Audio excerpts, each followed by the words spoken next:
लक्ष्मी निवास मालिकेच्या येणाऱ्या पुढील भागात आपल्याला असं बघायला मिळत आहे की आता संपतराव गाडे पाटलांनी आता निलांबरीचा पत्ता कट केलेला असतो आणि निवडणुकीमध्ये उमेदवारी आता भावनाला जाहीर झालेली असते. संपतराव गाडे पाटील म्हणतात की भावनाच आता आमची पक्षाची पुढची उमेदवार असणार आहे आणि त्याच्यामुळे निलांबरी प्रचंड चिडलेली असते.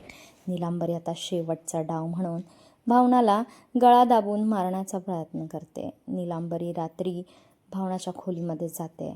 तिथे सिद्धू हजर नसतो आणि याचाच फायदा निलांबरी घेते.